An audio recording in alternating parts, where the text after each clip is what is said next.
Hey, if you're scrolling through an endless sea of soundbars trying to figure out whether any of them actually make a movie night feel different or if you're just going to end up with another box that sounds like a tin can, let me walk you through why the Sony 2.1ch soundbar paired with the 65-inch 4K BRAVIA might be worth a closer look. I've spent a few evenings testing it in a living room that's about the size of a modest bedroom, and I've also dug through a handful of user comments on the Amazon page to see what real owners are saying. Link is in the description if you want to check the product details on Amazon. First off, the biggest decision point with any soundbar is whether it actually clears up dialogue without turning your whole room into a bass-shaking concert hall.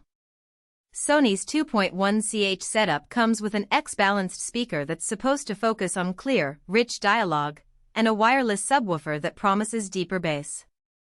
In practice, what that felt like was a noticeable lift over my old built-in TV speakers. When I put on a dialogue-heavy series like The Crown, the "I want you to be my friend" line didn't get buried under ambient music. The voices were crisp enough that I could hear the subtle British accents without cranking the volume. That's the kind of improvement most people notice first, especially if you often watch news, sitcoms, or language-learning content where you need every word to be intelligible. Now, if you're a hardcore gamer or a true movie buff, you'll want to know how this soundbar plays with surround sound formats. Sony markets S-Force PRO front surround and Dolby Digital to create a cinematic-style surround, but the hardware is still a 2.1 configuration.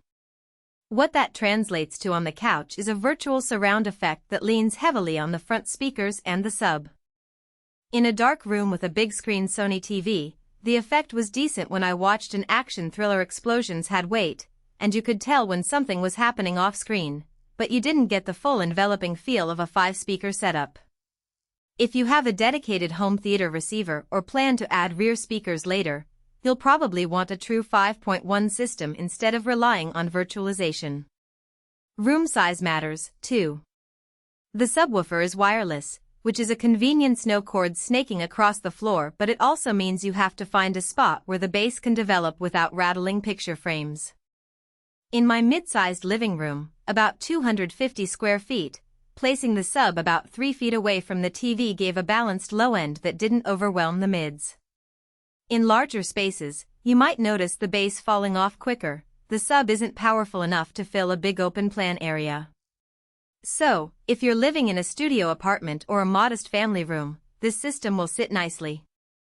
If you have a sprawling den or a home theater designed for a big screen projector, you'll probably feel underserved.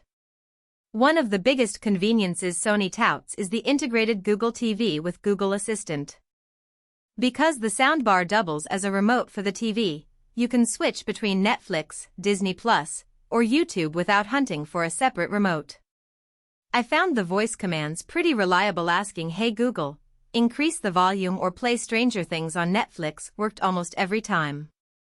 The learning curve is minimal, and the fact that the subwoofer doesn't have its own separate remote eliminates an extra piece of plastic to lose. However, the remote does have a few extra buttons that can feel a bit confusing at first, especially if you're used to a simple one-click volume wheel. The button layout isn't intuitive for toggling sound modes. You have to scroll through the on-screen menu, which can be a minor annoyance during a movie. Speaking of sound modes, the cinema preset pushes the sub a little harder, giving you that boom-boom feel you expect from a home theater setup. If you watch a lot of sports, the music mode tends to keep the mids forward, making commentary clearer while still delivering punchy crowd noise. That level of tailoring is decent for a 2-speaker system, but you won't get the precise room calibration that higher-end soundbars with built-in mics provide. If you're hoping for automatic EQ that tailors to your exact room dimensions, you'll be disappointed. Now let's talk about who should actually consider buying this package. If you already own a Sony BRAVIA TV, especially a 4K model with HDR, and you want a sound upgrade that integrates seamlessly, this is a natural match. The system's HDMI ARC support means you can hook it up with just one cable and let the TV handle audio return, keeping your setup clean. For households where the primary use is streaming services, YouTube, or casual gaming on a PlayStation 5, the soundbar's virtual surround plus solid dialogue clarity make for an enjoyable everyday experience.